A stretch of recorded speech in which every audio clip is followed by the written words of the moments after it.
Welcome to Audit the Audit, where we sort out the who and what and the right and wrong of police interactions. This episode covers the extension of traffic stops, parking violations, and mental health, and comes to us from Mac and Bravo's channel. Be sure to check out the description below and give them the credit that they deserve.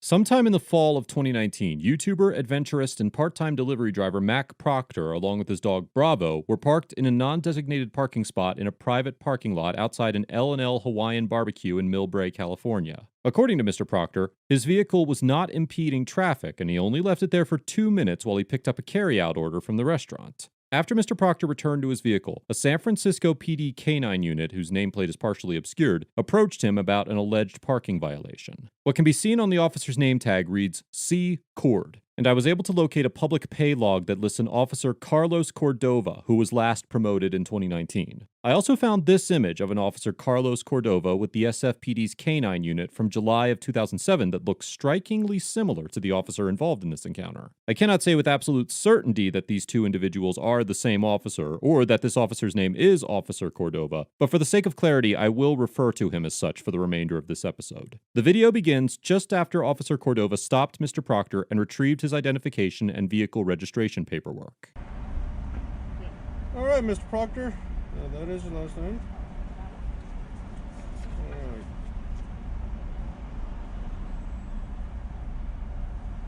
Everything okay? Do I need to answer any of your questions? You don't have to answer anything, dude. Okay. You don't have to. Lucky you stand here all day.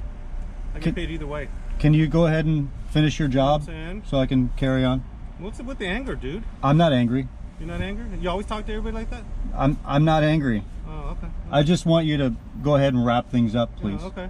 Mr. Proctor asks if he needs to answer any questions, and Officer Cordova informs him that he does not, stating that he can, quote, stand here all day, and interprets Mr. Proctor's unwillingness to answer questions as anger. Despite Officer Cordova's assertion that he can stand and wait for Mr. Proctor to answer his questions, police officers cannot legally extend the length of a traffic stop simply because a citizen refuses to answer questions. In the 1983 case of Florida versus Royer, the U.S. Supreme Court determined that although law enforcement officers do not violate the Fourth Amendment by approaching an individual on the street or in another public place and asking questions, quote, the person approached need not answer any question put to him. He may decline to listen to the questions at all and may go on his way. He may not be detained even momentarily without reasonable objective grounds for doing so, and his refusal to listen or answer does not, without more, furnish those grounds. The framework for a traffic stop is a bit more complicated than a police stop that occurs on the street. Because, as the Supreme Court noted in the 2005 case of Illinois versus Cabayas, an initially justified traffic stop can, quote, become unlawful if it is prolonged beyond the time reasonably required to complete that mission. In the 2009 case of Arizona versus Johnson, the Supreme Court explained that, quote, a traffic stop of a car communicates to a reasonable passenger that he or she is not free to terminate the encounter with the police and move about at will, and that the fact that the officer has completed the original mission of the traffic stop does not communicate to the driver or passenger that their detainment had ended and they are free to leave. For this reason, the Supreme Court held that police officers cannot ask questions about matters unrelated to the justification for the traffic stop if those questions measurably extend the duration of the stop.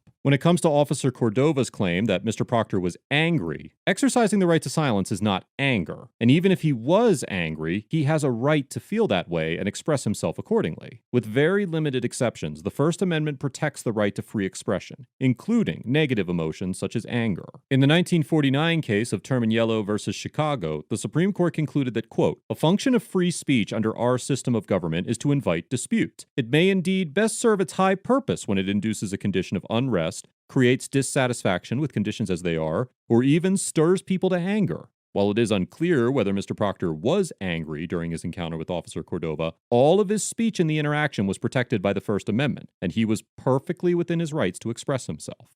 All right, well, I'm going to give you a break on it, but you know what I'm saying? This isn't a parking spot, okay, dude? You're not giving me a break. You're harassing me at this point. I'd like to leave. May I leave now, please? Well, do you understand? Am I being detained? Yes, you are. Okay. All right. So do you understand why I stopped you? Do I need to answer any more of your questions? You don't have to. Okay. Okay. But then again, I could do this all day too.